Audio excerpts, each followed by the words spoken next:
in the heart of ancient China, amidst the sprawling grandeur of the Qin dynasty, there lived a man wrestling with a secret enemy, one he couldn't see, touch, or defeat. His name was Qin Shi Huang, the first emperor of China, and his life was a compelling battle against an invisible foe, the relentless specter of death. It is said that when he was just 10 years old, he survived an assassination attempt orchestrated by his own grandfather, the Duke of Siachu. As the story goes, the Duke's son, King Shang, also Qin Shi Huang's father, had passed away under mysterious circumstances. Many believe the Duke engineered this demise to keep the throne for himself. However, his plan was thwarted when Qin Shi Huang's mother, Queen Mother, intervened. Realizing the gravity of the situation, she swiftly secured her son's safety, protecting him from harm. At that tender age, little Qin Shi Huang was sent to live at the Shandong Commandery. It was a difficult upbringing, but one that instilled in him a strong sense of self-reliance and caution. Years later, when he ascended to the throne as the King of Qin, he took on the title of King Zheng, reflecting the state he ruled over. And it was during this time that his transformation began. He married the daughter of King Yiqing of Sichu, and actively participated in military campaigns, playing a crucial role in expanding his kingdom's borders. But there was more to his rise than just military prowess. He had astutely observed the weaknesses of his predecessors, how internal squabbles among the various states had left them vulnerable. Determined to forge a different path, he focused on diplomacy and forging alliances, strengthening the Qin state's position significantly.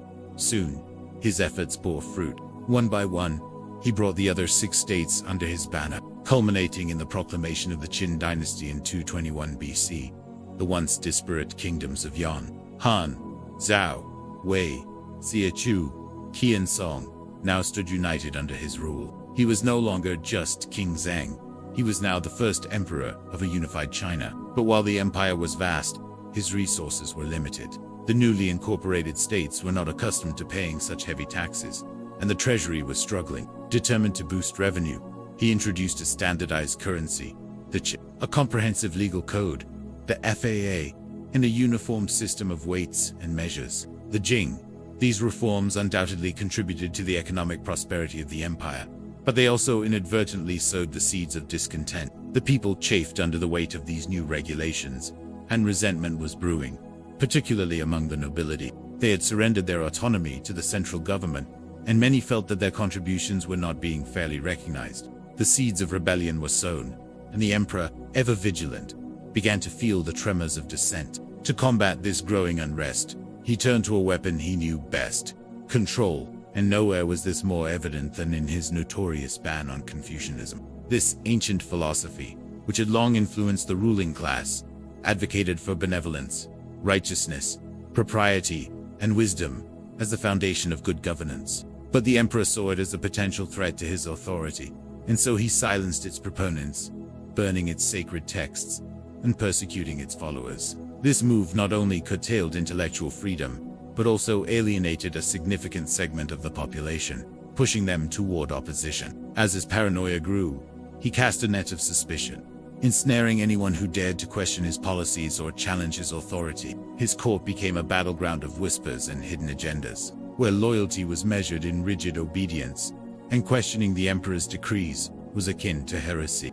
Even minor discrepancies in policy or law were met with harsh punishments, turning officials into automatons who could only parrot the emperor's edicts. History tells us that despite his grand ambitions and brutal efficiency, the emperor's health began to deteriorate. He suffered from a chronic respiratory ailment that made his breathing labored, and to alleviate this, he turned to alchemy in search of a cure. He lavished gold onto his priests and alchemists, hoping they could concoct a potion to heal him. But their concoctions, instead of curing him, often made his condition worse. Determined, however, to conquer this new frontier, he ventured out himself, traveling to Mount Tai, the mythical birthplace of his respiratory system. There he hoped to find the fabled elixir of immortality. But his journey was in vain. The mountain held no magical cure, and the emperor returned to the palace, more frustrated and disillusioned than before. However, his physician, Yanxi, had another theory. According to legend, he believed that the emperor's illness was not a physical ailment, but a spiritual one, caused by an imbalance of the 3 treasures, Jing, Qi, and Shen. Jing represented the vital essence, the physical substance of the body. Qi referred to the vital energy or life force that animated the body, and Shen was the spiritual element that connected one to the cosmos. Yanxi proposed that the Emperor Jing had been depleted due to his excessive sexual activity in his youth, leading to an imbalance in these three treasures. The solution, he claimed, lay in the southern regions of the empire, where mythical birds known as Fenghuang were said to reside.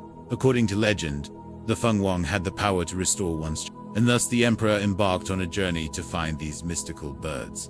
Accompanied by 3,000 courtiers, he traveled south, enduring hardships, and even contracting malaria. Despite the challenges, his determination did not waver. And finally, he reached the Temple of the Jade Emperor, where he received the gift of 2 living Fenghuang birds. Ecstatic, he believed that his recovery was imminent.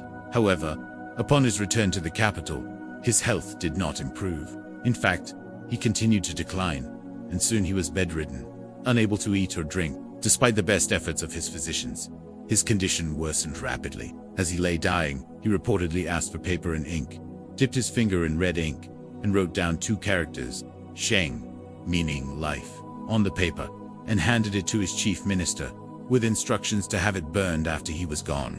Ever the pragmatist, he was concerned about what would happen to his empire after his death. History tells us that he named his son as his successor, hoping to ensure a smooth transition of power.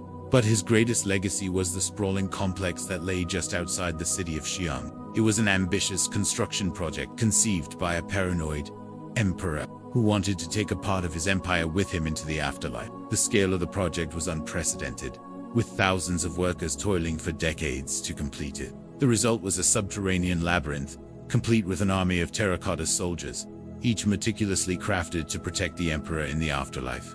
Yet ironically, these very soldiers who were meant to protect him from the uncertainties of the grave are now the most tangible reminder of his mortality. You can still visit them today in the sprawling complex that bears his name, the mausoleum of the first emperor of China. As you wander among these ancient warriors, you might pause to consider the irony of their existence. They stand as silent sentinels guarding the tomb of a man who dedicated much of his life to conquering death itself.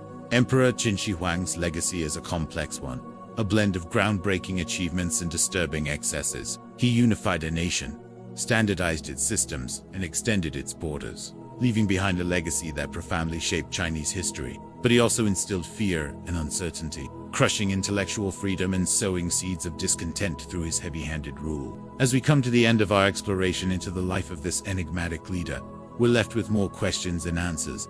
What drove him to such extreme measures? Was it an inherent ruthlessness, or a desperate attempt to grapple with the inevitability of death? How did his inner circle navigate the treacherous waters of his favor, knowing that even a whisper of disloyalty could spell their doom? And how did his successors manage to maintain control after such a domineering presence was removed? While history provides us with glimpses into the psyche of a troubled emperor, it offers no easy answers. All we can do is marvel at the scale of his ambitions, the depth of his fears, and the indelible mark he left on the course of Chinese history. If you found this video insightful, please consider giving it a thumbs up to show your support. Your feedback is invaluable and helps us continue to produce engaging historical content. Stay tuned for more captivating tales from the annals of history. Thank you for joining us today, and we look forward to seeing you in the next video.